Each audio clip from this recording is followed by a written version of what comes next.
Hey guys, Chris from Provo Beast Audio Installation, and in today's video we're replacing the factory radio on this 2017 Ford F-150. Now in this video we're going to show you how to remove the factory radio. We'll head over to the bench, show you the parts that we're going to need for the install, including the radio, dash kit, and wiring harness, and we'll come back here to get everything installed. Let's get started.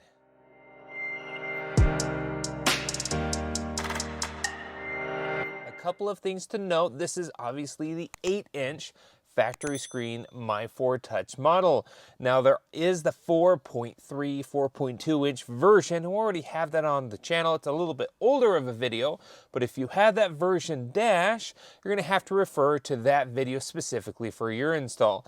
This applies to any Ford with the 8-inch screen. Now, secondly, depending on the factory audio sound system, there are a couple of models that this won't work for. B&O factory audio sound system, and you have the 8-inch My 4 Touch screen. You can't replace the radio unless you're also replacing the amplifier.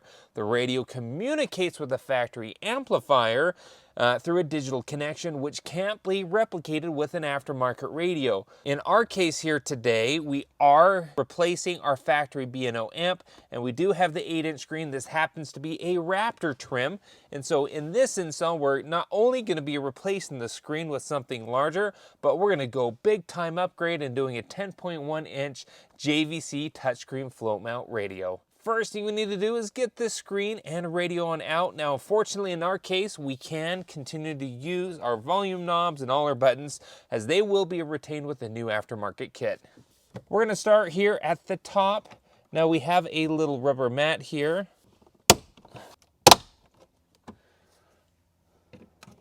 If you don't have a center speaker, it's just one open pocket. All you have to do is remove the rubber mat.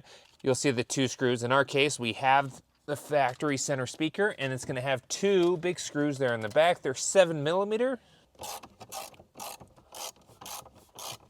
So it's going to be able to, the back end is now loose. Now there's some clips across the top here. They love to break or fall out, so be very careful. Now, we don't necessarily have to disconnect our center speaker. You can, there's just no need. With that out of the way, there's going to be two 7mm bolts here on the top. Okay, with those out, I'm just going to kind of pull this towards me. What we're going to do is just unsnap this panel all the way down here. Perfect, just like so. Now, there's going to be quite a few harnesses connected to this bezel. Go ahead and disconnect each harness here.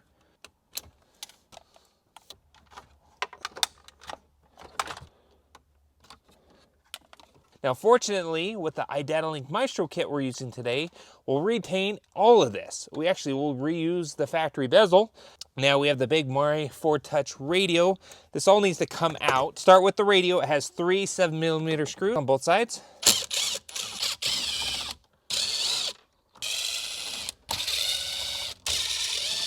Okay, we'll go ahead and pull this on out. Our harness is here. Now this one has a little lock that you push in. Swing arm comes around, unlocks. We do have a camera module back here that may have to move depending on the chassis of the radio. In our case, we will have to move it because it'll be in the way, so we'll have to move it down lower in the dash. Next here, we're going to grab our 7mm and remove the actual CD drive. This is more so the radio module down below. It's not just the CD drive.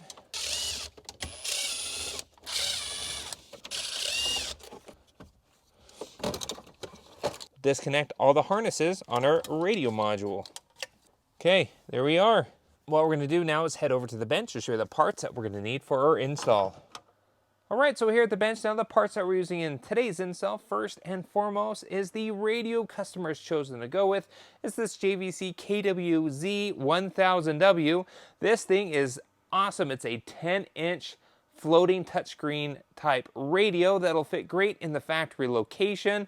Rather than being isolated or locked into an in-dash 7-inch unit, customer opted for a bigger display, and this 10.1 will do it for us. Now, one thing that'll make this work super well in our case is this iDatalink Maestro. That is the kit that we're going with that's going to retain all our factory features while installing an aftermarket radio. It's super important that the radio you choose with is iDatalink Maestro compatible. So, referring to this kit, the kit specifically for this vehicle is the iDatalink Maestro MFT-1.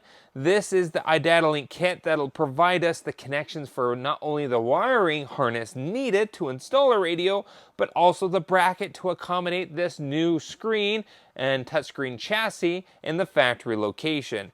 Now, what's not included with this is the actual brain itself to make everything happen, and it's the iDatalink Maestro MRR, and this will essentially bring in all those data connections from the vehicle to convert it to something that our JVC can read, so it's two separate purchases.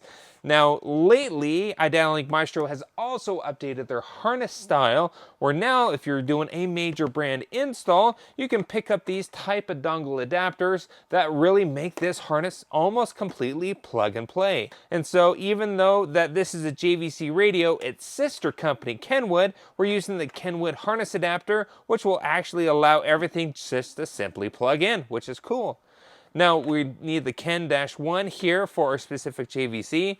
And lastly, this receiver also has HDMI. And so we're going to throw in an HDMI flush mount adapter so the customer can have easy access to the HDMI input. We're going to put that somewhere in the dash. So what we're going to do at this point in time is get everything pulled apart here out on the bench. And we got to get the chassis of the radio mounted within the kit provided by iDatalink Maestro. Now, we got everything unboxed here. This can look super overwhelming.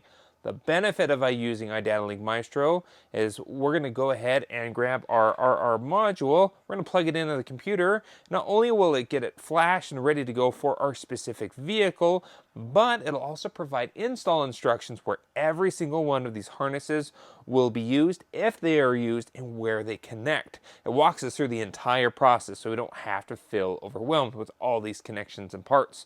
So what we're going to do now is grab this. Let's head over to our computer, get this plugged in with the cable provided, and we're going to flash this to our specific 2017 Ford F-150. All right, so what we've done here is we've downloaded the WebLink application.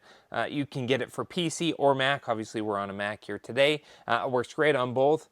When you open it up, you're going to want to create an account and log in. We've already logged into our account.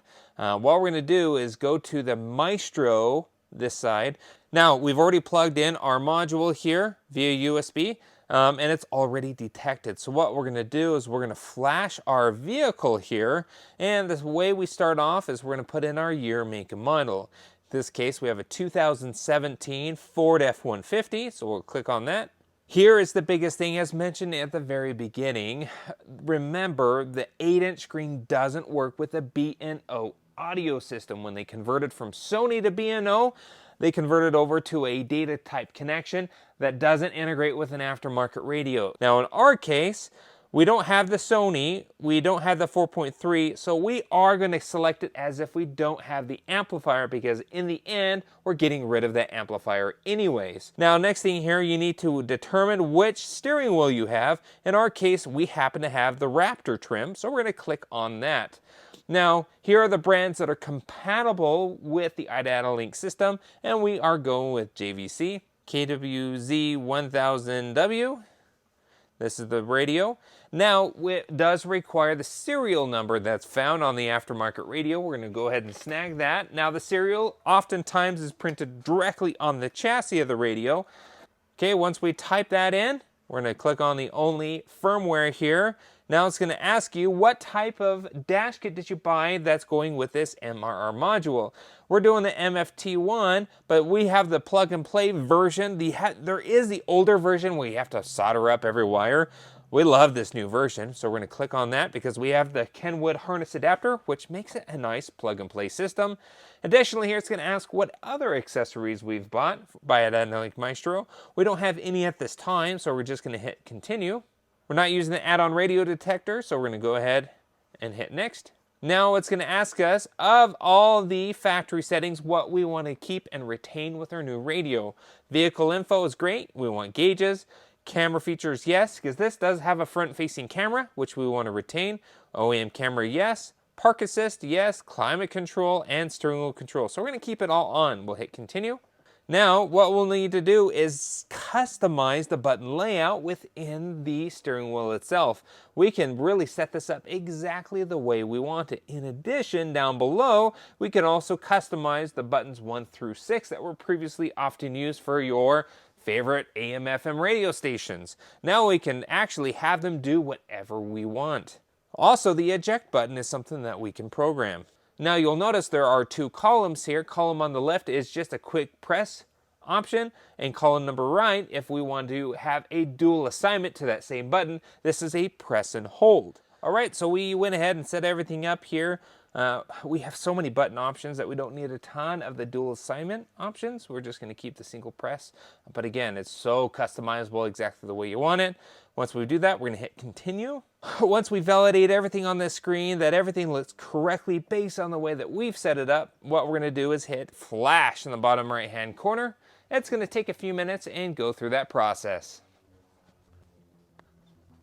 Okay, so it's all done here. Now at this point in time, it gives you the option to watch install videos, provides install guides, wallet cards. You can also send these out to as well. What I'm going to do is simply just print these off. But the main one here for the install instructions, we do like to print these off. It'll help us through our install as we go through and help identify what connection goes where. So that's it. We can disconnect our harness here. We're going to print off our instructions and head back to the bench to continue our install process. Now I do have my computer just off to the right with those instructions. We can refer to those here as we need.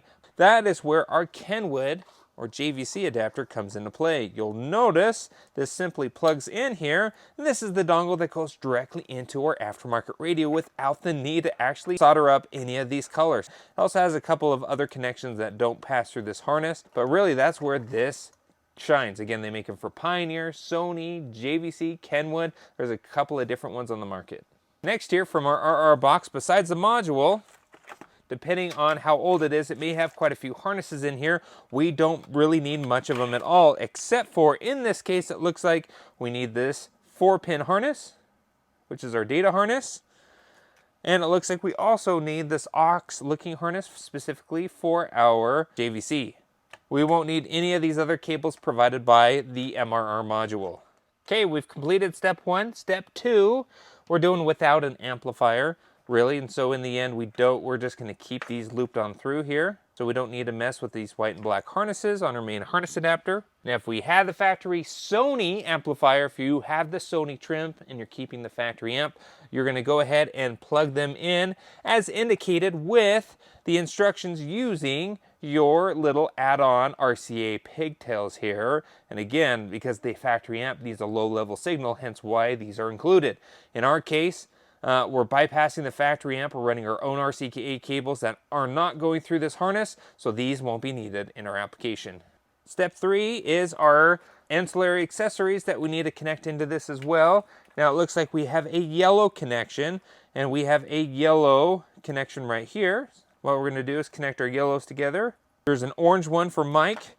It's probably soon to be an upgrade down the road to keep the factory mic. At this point, iDatalink Maestro has not released that yet. There is a black connection here, which will connect into this black harness, just like so. That's your main data or OBD2 type connection. Now it looks like this is the next harness here. This plugs into this white connection. Okay, so that takes care of step 3. Now step 4 is connecting it all to the RR module. It looks like it just indicates on the main harness here, we have the main 3 connections, and then we have our data connections. So we first have our 3-pin harness. Kind of looks like an aux on the other end. And then we have our 4-pin data harness. So that takes care of step 4. And then step 5 is all the connections to the aftermarket radio. We'll do that in the car. So that's really it. Now you'll notice there at the bottom of the screen, there are quite a few other cables that aren't used in our application, which makes it really nice. We don't need the older style to the newer style harness adapter. This just isn't needed in our application. We don't need this harness adapter. And it comes with a couple of different accessories based on replacing the OEM USB bezel. You have two different styles, so you'll take both, go into the vehicle and see which one fits. There's also one that doesn't go in this bezel, and it's the smaller one that fits in the factory location, so go determine which one fits. All right, so we just tidied up our harness here with a little bit of high temperature tested tape. We got the 3 connections that go to the vehicle. We're adding an amplifier, so we'll connect our remote turn-on wire to this wire here. It just passes through this whole harness, connects to the radio's remote turn-on wire, which is blue-white. We don't need, obviously, the sub connection. We'll put a little terminating cap there. This will go to our camera input. Then we have iDatalink Maestro end. These 2 ends go to the radio for our data connections. This is our main harness, plug and play. Again, I haven't soldered or crimped anything. This is a fantastic kit because it's really plug and play. We have the antenna adapter that's included within the kit. So really we're done besides the USB swap over and our brackets. So we're going to set our harness off to the side, get our brackets together, and we're going to show you how to assemble the dash kit. So this dash kit comes with 2 sets of brackets. You're going to obviously we use 1 set. The set we don't need has all these screw provisions all the way around it. We don't need this. We need the more simpler brackets, and they're indicated by right and left. They have these tick marks so you can actually get it set up evenly. Makes it really nice and easy. Then we unwrapped our trim bezel that came with the FT1 kit, and it just clips in. So we just more or less kind of got everything nice and evenly installed here. From this point, what we need to do now is unscrew these OEM brackets and screw them right into these brackets, because these are the brackets that are actually going to hold the radio on and the factory screen location. So we'll need to screw them on here. So we spent some time to get these 2 side brackets on, and then this front piece clips in. Super easy. To get these brackets off the factory screen, it's a T8H type connection. So we're going to go ahead and pull those out, use this hardware, and mount this on our new bracket. So when we screw this in, we use the 2 top and bottom. They stick out a little bit here. If you use the bottom ones, it seems like it bends the bracket. And we did a test fit, fits great. We'll have to relocate the camera module as mentioned before. We'll show you where we've relocated that. It sits back behind the OEM screen, and if we don't move it, the radio doesn't go all the way in if you're using a full depth radio. We also need this panel, and it's just held in with clips on both sides when you're pulling out the factory one. We actually cut out the bottom USB-C version. This doesn't have USB-C, it just has a USB-A on the back here. So we repurposed the USB-C slot and put a flush mount adapter. We just dremeled and cut out and fit in this square HDMI input, and we glued it in. And then we put the back plate on, so this is nice and solid here. And this will fit in the factory USB spot. We'll fish it through the dash, and it'll connect into the inputs on the back of the radio. So before we do final assembly, we do have to run our mic that's included with our radio. And then lastly, since this has wireless CarPlay, wireless Android Auto, it does have a GPS antenna for better location accuracy, especially if the phone's in the pocket. You can use the factory antenna, but you'll need the iDatalink adapter, and we didn't have one in stock. It didn't ship in time, so we're just using the antenna included with the radio. It's going to work just fine. We'll put this on the dash. We're going to grab this. We'll grab our harness adapter. We're really done here at the bench besides mounting your screen up here, so let's head back to the vehicle to start getting everything installed. All right, so here in the car, we had our camera module bolted to those 3 points. What we did is we just moved it down. We snagged one of the bolt locations, put our camera module down below, and then we just put a kind of a self-tap screw right there, just so it's not going to rattle around and it's not bolted into place.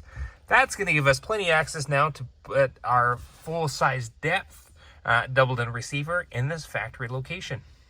All right, so we're back here in the truck. At this point in time, we're ready for final assembly. Now, the first thing we did, we grabbed our antenna adapter and connected it to the antenna input. It's a solid black connector.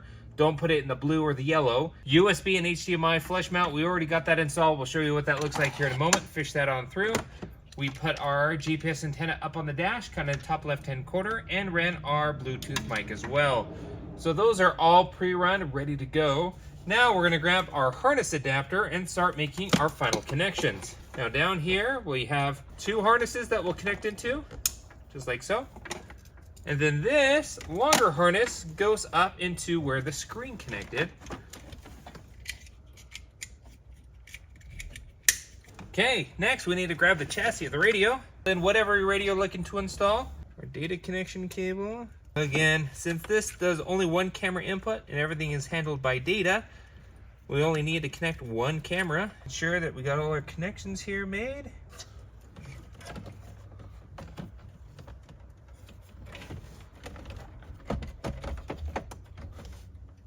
Now let's go ahead and put in our bolts to hold in the radio.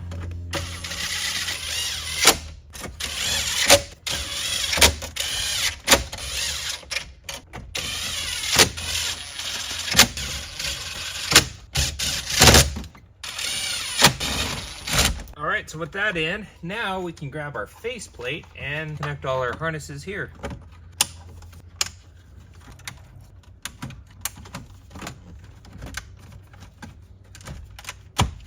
Okay, should snap in. Now I do want to get the screen temporarily on so we can test it all before we do a final assembly here.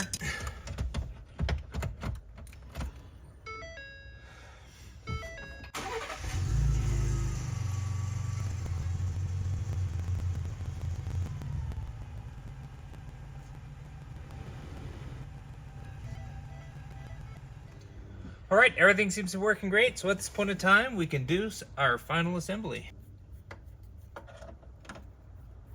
Now with this particular model, you have to put on this called the power plate here. If you don't put on this cover, radio won't turn on.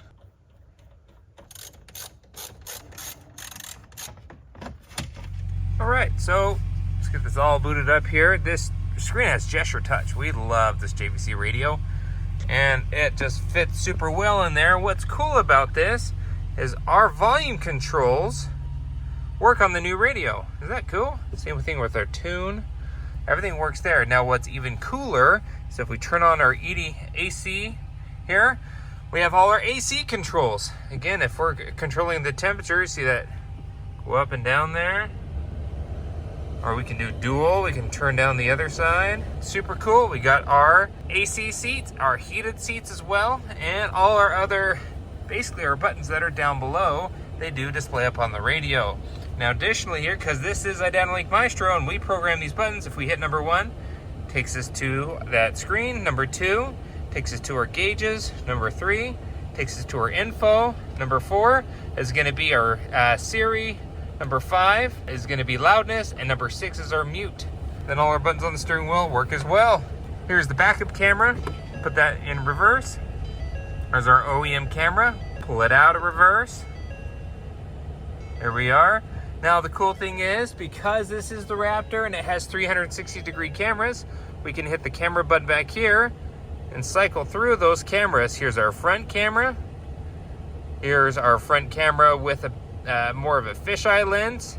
We can go back here. Same thing if we go ahead and pull up our rear camera. If we hit our function and we hit our camera button here, we can hit that camera button again and cycle through the different camera modes. We just need to snap in this panel. We're going to put our cover over our speaker and make sure we install the 2 7mm screws. Additionally, here we're doing more to this truck, not just the radio. So if you want to see that, we've done door speakers, we've done dash speakers, and we've done an amplifier and subwoofer. We're actually doing 2 amplifiers, a 4-channel and a bass amp, 4 8s, and bypassing the factory B&O amplifier. So if you want to see any of that, we'll link those videos in the description. Thanks again for watching. Be sure to hit the like button if you liked what you saw, and don't forget to subscribe to post great content on the channel all the time. We'll see you in the next video.